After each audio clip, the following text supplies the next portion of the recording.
About a month ago, Matthew Perry passed away in his hot tub, and there was a lot of theories about what would have caused that. Well, it has been revealed now that what he passed away from was a ketamine overdose, which is really, really sad to see, given the fact that this is someone who wrote a book about trials and tribulations that go along with sobriety and had been talking about being 19 months sober. Well, I feel that this was reported in an intentionally misleading way. How so? Because he was getting a ketamine infusion therapy. He wasn't just recreationally doing ketamine in a way that would have broken his sobriety. And it sounds very LA, right? Yeah. Ketamine infusion therapy. No, it's very common now. He was probably told this is perfectly safe and healthy, and also it's something that a lot of people recommend for treating depression.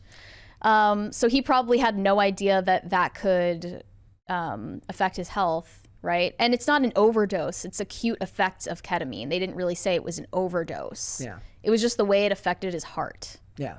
And then he wasn't supposed to be in a hot tub to begin with. No, so not only was he on ketamine, but he was also taking buprenorphine, which is Suboxone, which is buprenorphine, and naloxone, which is something that they give for people who are on opioid maintenance programs, which this is something that I was on for several years after rehab before you had to then wean off that. So you go from...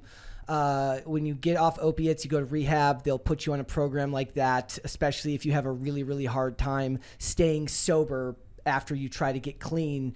Either you keep going back to the drugs or the withdrawal pain is just too bad. And I was on Suboxone for several years afterwards, but it's a bitch to get off of for sure. And both of those together are going to do a whole ton of damage to your heart. Mm-hmm. Like it's going to slow your heart rate tremendously, and being in a hot tub is not advisable in a situation like that. But do you think that he was told not to do that? Yes. And he just ignored medical advice? I don't know if they said anything specifically about hot tubs, but they would warn you early on. They said, look, Suboxone is going to depress your heart rate, right? And ketamine will definitely suppress your heart rate. Problem here is that the amount he had in his system couldn't have been from his most recent therapy, which means he was getting it somewhere else. He was taking more than he was supposed to actually be taking. Yes, the half-life on it says that, according to what the coroner says, the half-life for ketamine is so small that the amount in his system meant that it had to be taken recently, and he hadn't had a ketamine infusion therapy in like a week or something like that. So there was just too much in his system, which means that this is a very easy thing for people to get into, right? So here's the thing. You take a medication, right? You're legally prescribed to it because you're in recovery. And the problem is it's very easy to just start taking more of it than you're actually supposed to be taking. But in your mind, you're like, I'm still doing things okay because I was prescribed this medication. And before long, you're taking more than you're actually prescribed to take, which means that one of two things happens. You run out quickly, then you're screwed, or you start getting more than you're actually prescribed, and effectively you're off your treatment program now. Even though you're taking all the medications they gave you, the dosage is important. The dosage So getting matters. more, you mean that he was illegally buying ketamine? But that's strange because they said they found no evidence of foul play or drugs on the scene. So they talk about this in this article. It says it's okay. So this is about them talking about how he was also angry and mean because he'd been on testosterone. Why was he on testosterone? They said because he was taking a weight loss medication that was high in estrogen, and it might have been to counteract the medication that was in the system. Is Ozempic high in estrogen? I don't know. Idea. Was he on Ozempic too? I don't think so. So here's the problem. It says, how the actor got his hands on the tranquilizer is not clear, but a female associate asserted that Perry had been generally happy despite irritability brought on by the testosterone treatments. She last spoke to Perry a few days ago. He seemed fine and he was in good spirits. According to the associate, Perry told her that he would never kill himself and appeared hopeful for the future, even asking his doctors to wean him off of ketamine and buprenorphine. That's a huge step So he clearly, I don't know if he was actually ready for that, but the choice to do that is very, very difficult because it can be very terrifying. But if he felt like he was ready, it doesn't seem like his the drug use that he had going on now reflected that. So it says he was getting testosterone shots, which she believed were causing him to be angry and mean. It is unclear why the actor was prescribed the male hormone notorious for triggering aggression. It could have been to offset the effects of estrogen-based weight loss drug he was also taking. They don't say what it was or if it was Ozempic, but I just saw a headline that says guys are combining Ozempic and testosterone to lose weight and build muscle. It's risky, but nothing will stop them from doing. Yeah. In the bedroom of Perry's assistant, who found the actor face down in the heated pool, deputies discovered multiple empty, half-filled medication bottles prescribed to Perry, as well as over-the-counter medications, vitamins, digestive aids, and dishes filled with multiple various loose pills, tablets, caplets, candy, and breath mints. They also said that they found like nicotine lollipops and nicotine patches because he was trying to quit smoking. And the sad thing is, when you see all this stuff, it's crazy just how much human beings can put themselves through as they're trying to get themselves free of what is the monkey on your back that is addiction. Like, he was living an extremely unhealthy life, all in search of something better. And I have a lot of empathy and sympathy for that. But he wasn't doing well. And it says the effects of the ketamine that was found in his system was too much to have been from his final infusion, which is a week and a half prior to his death. Ketamine has a half-life of only 3 hours, and the amount found in his system was equivalent to that of general anesthesia given to surgical patients. That's a very, very high amount to be in his system. And with the half-life being so short, that means he must have taken it very near the time that he died.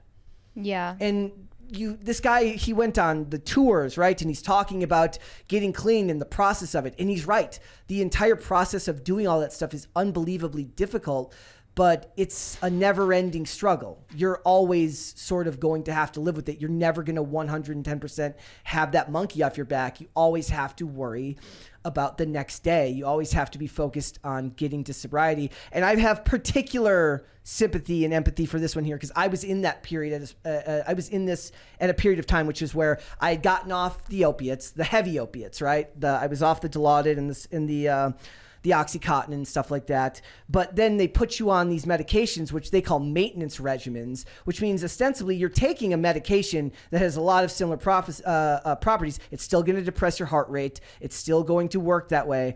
But because it's prescribed by a doctor, you can trick yourself into thinking that you're farther along than you are. Right. And that's scary. Obviously, with this information, we know he was buying ketamine illegally. Yes. Do you think do you think that we could, if he's getting interpret this as an intentional overdose? No, I don't think. I just don't think that he really took into account just how dangerous mixing these chemicals was. So here's the thing. If they're talking infusion, that means it was an IV treatment. It was likely an IV treatment that was done in a clinic monitored by doctors. It says high levels of the tranquilizer were found in his bloodstream and trace amounts of the powder were found in his stomach, indicating that he may have taken it in pill form. I don't think that they would have been giving him the pill form. I think they would have been giving him IV treatments. Yeah. So it's also just a tale as old as time. Hollywood and addiction, celebrities and addiction. Think about all of the young actors who end up addicted to drugs because it's just such a prevalent thing for somebody in these industries. You know, they've got yes men all around them. Nobody is actually looking out for their best interests. And it's just sad. And I was really thinking about it. I said, none of the women of, at least Courtney Cox and Jennifer Aniston have gone on to continue to act for the most part. I think Jennifer Aniston is probably the most successful out of all the people that did the show. Yeah. Matt LeBlanc does some acting. I know he did like a couple of sitcoms. But some of them, when they do these shows, they can't get past it. And it's like, you've got all this money. He was living in a $6 million mansion. You're going to have residuals till the day you die and long after. And it's very hard, or it's very easy rather, to fall into really, really bad habits. It's kind of like when we talk about professional athletes, right? They work their whole lives to get into this amazing shape, to be the top of their game in this one particular activity. But then when the challenge is gone, when they retire and they don't have that goal to work for anymore, you can bottom out and start making a lot of really, really bad decisions.